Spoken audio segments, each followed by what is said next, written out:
Herkese selam. Ne haber? Ben tekrar yollara düştüm. Şu an İstanbul Havalimanı'ndayım. Tayland'a gidiyorum. En son turdaydım. Asya'yı geziyordum ama iptal etmek zorunda kaldım sağlık sebeplerimden dolayı. O yüzden evime dönmüştüm. Şimdi tekrar toparlandım, düzeldim. Her şey yolunda ve tekrar yollara düştüm. Şimdi gidiyorum. Gitmek üzereyim. Saat 4.30'da uçağım var. Yaklaşık bir 4-5 saat var. Şöyle bir durum oldu. Tayland'a 1 Mayıs 2025 tarihinde giriş olayları değişmiş. Form istiyor. Form doldurmanızı istiyor. Tayland biliyorsunuz 193 ülkeye vize uygulamıyor. 193 ülkeye vize uygulamadığı için de artık yeni şeyler getiriyorlarmış. Bunlardan bir tanesi de form doldurmak. Gitmeden son 3 gün form doldurmanız gerekiyor. Formda da işte gidiş uçağı, dönüş uçağı artı İşte konaklama falan bunları girmeniz gerekiyor. İşte gidiş uçağınızın bilgileri. Bunların hepsine girmeniz gerekiyor. Bunları yaptıktan sonra da size bir QR kod geliyor. Mailinize geliyor. Maildeki QR kod ile ülkeye girerken QR kodu gösterip girebiliyorsunuz. Bu şekilde de bazı şeyleri güvenceye alıyorlar. Ben bunun nasıl doldurulacağını, nasıl yapılacağını göstermeye çalışacağım elimden geldiğince. Bir tık böyle rehberimsi bir şeyler yapmayı düşünüyorum. Şimdi gittiğimde de hani süreci anlatacağım, video çekmeye, yani anlatmaya çalışacağım elimden geldiğince. Zaten kolay bir durum. Formu doldururken zaten çok basit bir tane site var. Zaten alta bırakırım. Hatta demo yapmak istiyorum. Hani yapabilirsem onu da sesimin altına görüntü olarak eklerim. İlk önce pasaport bilgilerinize giriyorsunuz. Sonra gidiş uçağı, sonra dönüş uçağı, konaklama, adres falan bunları giriyorsunuz. Ondan sonra neden gittiniz, işte turist falan filan bunları giriyorsunuz. Bunları yaptıktan sonra da zaten QR kod geliyor. Ama 3 gün kala girmeniz gerekiyor bunu. Hani 4. günde, 5. günde izin vermiyor. Son 3 gün kala girmeniz gerekiyor. QR kod da zaten hemen geliyor. Bu süreçte anlatacağım size. Bu gezimde de oyun planım şu. Önce hızlı bir şekilde yarım bıraktım Asya'yı gezmek. Hızlı bir şekilde gezeceğim. Bir hafta bir ülke, 2 hafta bir ülke. İşte tekrar bir hafta Japonya, Kore falan filan bunları gezeceğim. Ondan sonra da hayalim olan zaten Güney Amerika'ya geçeceğim. Güney Amerika'da da Güney Amerika zaten benim hayalim. Arjantin'e gitmeyi düşünüyorum. Arjantin'de zaten bayağı uzun kalacağım. İspanyolca kursuna falan gideceğim. Bu şekilde bir planım var. İstanbul'dan Thai Air'la gidiyorum. Tayland Hava Yolları ile gidiyorum. Bayağı ucuza geldi bilet. 8.000 lira gidiş. O yüzden hemen aldım. Çok hızlı bir şekilde gidiyorum. Ben de hani şu an bu tarihte gideceğimi hiç planlamamıştım. Tayland yakında, hani duyumlarıma göre, bir de hani bazı yerlerde açıklamalara göre hani 193 ülkeden vize istemiyor ama artık isteyecek. Banka dokümanınızı göstermenizi isteyecek. O da ortalama 400-500 dolar göstermenizi isteyecekmiş bundan sonra girmeden önce. Eskiden sadece dönüş biletini soruyorlardı. Şimdi artık hesap dökümü falan da soracaklarmış. O zaman bu sadece bir giriş olsun, rehber olsun. Bu rehber için de hani şöyle bir şey düşünüyorum. Nasıl gidilir? Gittiğinde yapman gerekenler. Artı işte QR koduyla nasıl giriliyor? Bunların hepsini göstermeye, anlatmaya çalışacağım. Şimdi benim gidiş biletim var. Dönüş biletim Kamboçya'ya. Bunu göstereceğim. QR kodumu aldım. Konaklamam falan var. Zaten var. Bakalım. Şimdiki yeni süreç nasılmış göreceğiz. Hani pasaport polisleri artık ne soruyor? Artık ne hani lazım? Bunların hepsini detaylandıracağım. O zaman devam edelim. Şimdi formu nasıl dolduracağımı göstereyim size. Öncelikle tarayıcınıza TDAC yazıyorsunuz. Thailand Digital Arrival Card. Sonra bu site karşımıza çıkıyor. Öncelikle şunun bilgisini vereyim size. Şu Update Arrival Card kısmında herhangi bir daha önce girmiş olduğunuz belgeyi, formu değiştirebiliyorsunuz. İşte oteli ya da uçağı ya da herhangi bir bilgiyi yanlış girdiyseniz ya da güncelleyecekseniz Update Arrival Card olarak güncelleyebiliyorsunuz. Bizim işimiz bununla. Giderken Arrival Card'a tıklıyoruz. Formu doldurmak için. Bu şekilde sayfa karşımıza çıkıyor. Buraya soy isminizi yazıyorsunuz. Türkçe karakter kabul etmiyor. Bilginiz olsun. İşte ben öylesine gireceğim bilgilerimi. Ondan sonra pasaport numaralı bilgilerinizi yazıyorsunuz. Sonra ülkenizi yazıyorsunuz. Şöyle yazdıktan sonra çıkıyor. Biraz internet yavaş olduğu için biraz yavaş oldu. Doğum tarihinizi yazıyorsunuz. Hemen Öylesine bilgiler giriyorum şu an. Ondan sonra ay, gün. Bu ne de oluyor? Sonra meslek yazıyorsunuz. Sonra ya meslek yazıyorsunuz derken hani burada kendi mesleğinizi yazacaksınız İngilizce olarak. Sonra erkek ya da kadın bunu seçeceksiniz. Sonra ülkenizi yazıyorsunuz tekrar. Zaten şuradan da seçersiniz ya Türk yazınca çıkıyor direkt. Sonra yaşadığınız şehri seçeceksiniz. Ondan sonra telefon numaranızı gireceksiniz. Telefon numaranızı giriyorsunuz. Sonra bu sayfa tamam. Ondan sonra ileri diyorsunuz. İkinci sayfa açılıyor. İkinci sayfada da gideceğiniz yani Tayland'a geleceğiniz tarihi seçmek zorundasınız. Ben 2 Haziran'da doldurduğum için şu an 6 Haziran'ı seçemiyorum. 7 Haziran'ı seçemiyorum. Eğer siz atıyorum 6'sında, 7'sinde, 8'inde ya da daha sonrasında gidecekseniz şu an seçemezsiniz. Yani 3 gün ya da 4 gün önceden seçebiliyorsunuz. Yani eğer ben 5'inde gideceksem ayın ikisinde seçebiliyorum. Şöyle 5'ini seçelim öylesine. Nereden geliyoruz? Türkiye'den. Seçtik. Ne için gidiyoruz? Holiday. Yani tatil. Gideceğiniz ulaşım aracı. Karayolu olur, deniz yolu olur, hava yolu olur. Biz tabii Türkiye'den hava yoluyla gideceğimiz için hava yolunu seçiyorum. Bekliyoruz. Ondan sonra commercial flight yani tarifeli uçuş demek. Bununla geleceğimi söylüyorum. Sonra uçak numaramı giriyorum. İşte bu sizin aldığınız bilette yazar.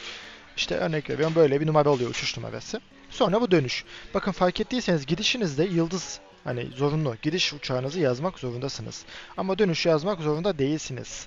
Yani girmek zorunda değilsiniz. Yani bunu boş geçebilirsiniz. Ama gittiğinizde sorarlarsa eğer bir hani en azından rezervasyon göstermeniz gerekiyor. Bunu da söyleyeyim. Bu da ne zaman döneceğinizi soruyor Türkiye'ye ya da dönüş yapacağınız yere. Atıyorum 19 Haziran'da döneceğiz diyelim. İşte yine hava yoluyla döneceğiz diyelim. Yine hani ticari uçuşla döneceğiz. Onun da tekrar uçuş numaranızı gireceksiniz. Bu şekilde. Şimdi burada da konaklama bilginizi istiyor. Bu da yıldızlı yine gördüğünüz gibi. Eğer transit gidecekseniz buradan transit seçiyorsunuz. Bunları girmenize gerek yok. Bu konuda da bilginiz olsun. Şimdi konaklama bilgisinin içinde sallıyorum. Hostelde kalacağım diyelim. Nerede kalacağız? Yine sallıyorum Bangkok'ta. Alta çıkacak mı? Şurada kalıyoruz diyelim. Buradan adres seçtik. İşte Bangkok falan filan filan. Adresinizi, otelin gerçek adresini buraya giriyorsunuz. Posta kodunu buraya yazıyorsunuz. Continue diyorsunuz. Üçüncü sayfa açılıyor. Burada da işte sizin geldiğiniz ülkeden aşıyla alakalı bir durum varsa öyle bir bilgilendirme var burada. Buradan geldiğiniz ülkeyi yazıyorsunuz. Şimdi çıkacak. Türkiye'yi seçtim. Ondan sonra buradan preview diyoruz. Böyle gördüğünüz gibi formdaki bütün bilgiler buraya geliyor. Sonra şöyle mail adresinizi girmek zorundasınız. Maile geliyor QR kod. Sonra buna tıklıyorsunuz. Agree diyorsunuz. Submit diyorsunuz. Ve sizin karşınıza QR kodunuz oluşuyor. Yani formunuz oluşuyor. Bu formun da çıktısını alıyorsunuz. Havalimanında gösteriyorsunuz. Ben şimdi submit diyeceğim. Bakalım ne gösterecek? Doldurabilecek miyim? Süper. Zaten hemen gördüğünüz gibi QR kodum oluştu. İndirilen kısmına geldi. Bu PDF'i açıyorsunuz. QR kodunuz oluşmuş durumda. Bu bilgilerin hepsi sallamasyon, bilginiz olsun. Siz kendi bilgilerinizi girmek zorundasınız. Bu konuda da bilgi vereyim. Yine herhangi bir sorunuz, aklınıza takılan bir şey olursa sorabilirsiniz. Herkese Tayland, Bangkok'tan selamlar. Saat şu an sabah 5.30. Bizim hostel daha doğrusu öğlen 2'de olduğu için burada zaman geçireceğiz. E-sim falan aldım işte. Burada takılacağız. Hemen size ülke girişle alakalı bilgi vermek istiyorum. Ben abimle geldim. Abimin pasaportu sıfır, hiçbir damga falan olmadığı için ilk önce onu önden gönderdim. Biliyorsunuz buraya gelmeden önce form doldurmanız gerekiyor. O formu doldurmuştuk zaten. Geldik. Formu gösterdi abim. Ondan sonra pasaportunu verdi, parmak izini verdi. Hiçbir soru falan sormadan dönüş biletini bile sormadılar. Geçti. Sonra ben girdim sıraya. Ondan sonra pasaport polisi niye geldin dedi bana. Ondan sonra tatil dedim. Bana da bir şey sormadı. Ekstra dönüş bileti falan hiçbir şey sormadı. Sadece bu Tayland giriş formu çok önemli. Bunu soruyorlar. Bu yüzden kesinlikle gelmeden önce o formu alın. Ha şöyle de bir durum var. Geldiğim uçakta bazı insanların haberi yoktu formdan. Bu formdan haberi olmayan insanlar nasıl girecek diye düşünürken onlar için de özel bir polis var burada. Büyük ihtimalle bu sistem daha yeni diye yardımcı oluyorlar. Birlikte form dolduruyorlar ama biraz uzun sürüyor süreç. Bir de internet falan lazım olduğu için hani havalimanının interneti ne kadar hani yeterli olur bilmiyorum. O yüzden kesinlikle Tayland'a gelmeden önce formu doldurun. Gereken bilgilerinizi kontrol edin. Ondan sonra gelin. Havalimanında hani pasaport polisinin yanına gittiğinizde 3 tane şey hazırlamanız gerekiyor. Eğer vizeniz varsa vize, Tayland giriş formu, bir de pasaport. Bir de sizden şunu soruyorlar işte hani bazı insanlara şunu soruyorlar daha doğrusu. Geldiğiniz uçağın uçuş numarası. Hani nereden geldiğinizi öğrenmeye çalışıyorlar. Herkes bana şunu soruyor. 1. Dönüş bileti lazım mı?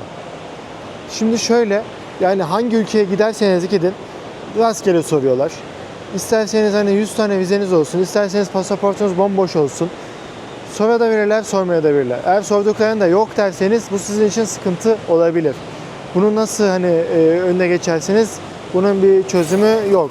Rezervasyon yapacaksınız. Bazı siteler var. Yani çok şey yapmak istemiyorum ama ücretsiz rezervasyon yapıyorsunuz, gösteriyorsunuz. Ben mesela buradan farklı bir ülkeye gideceğim. Buna da dönüş bileti deniyor.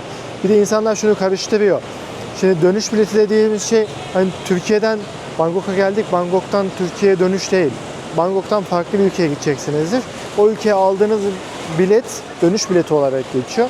Bu konuda da bilgi vermek istedim. Bir de bana ne soruyorlar? Genelde konaklamam yok, onu sorarlar mı? Ya konaklamayı da soruyorlar. Özellikle Tayland'a girerken zaten hani giriş formu dolduracaksınız ya, oraya zaten konaklamanızı girmeniz gerekiyor. Bir de formda hani gidiş uçak bileti yazabiliyorsunuz, bu zorunlu yıldızlı, ama dönüş uçak bileti zorunlu yıldızlı değil yazmak. Ama sorarlarsa sıkıntı yaşayabilirsiniz. O yüzden kesinlikle tavsiyem yani fake bile olsa rezervasyon yaptırın derim. O yüzden buna çok dikkat edin. Bu çok önemli. Yani Tayland'a girerken yani ben Tayland'a ikinci kez geldim. Bu benim ikinci girişim. Gerçekten hiçbir şey sormuyorlar. Hani ne uçak bileti ne dönüş bileti. Hadi benim pasaportum dolu, bir sürü vize falan filan var ama ben abimle geldim. Hiç pasaportumda bir şey yok. Onu önden gönderdim. Şöyle söyleyeyim size. Hiçbir şey sormadılar. Pasaportuna baktılar. Formuna baktılar. Bu arada formuna da bakıyorlar sadece. Yani okutma falan yok. Ondan sonra direkt hoş geldiniz dedi ve geçti.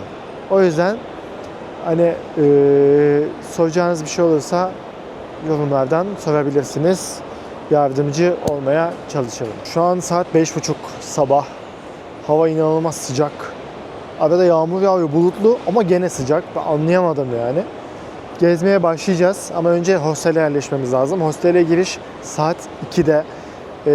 Maalesef bekleyeceğiz havalimanında. Bu sıcakta backpack'le çok böyle zaten gücüm yok. Uykusuzluk falan filan derken o yüzden hareket etmiyorum.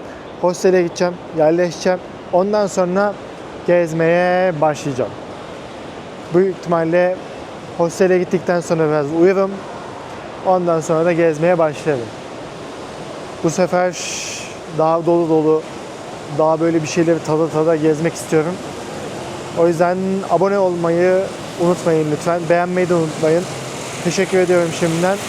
İyi seyirler, iyi izlemeler. Herhangi bir sorunuz, herhangi bir yani aklınıza takılan bir şey olursa kesinlikle yorumdan yazabilirsiniz ya da Instagram hesabıma mesaj atabilirsiniz. Orada çok aktifim çünkü her türlü cevap da veriyorum. Bir de takipçim çok az olduğu için ne soru sorarsanız her türlü cevap veriyorum. Bilginiz olsun. Bu tabii geziyle alakalı sorulardan bahsediyorum. O zaman hostelime geçtikten sonra kaldığım yerden devam edeceğim. Görüşmek üzere.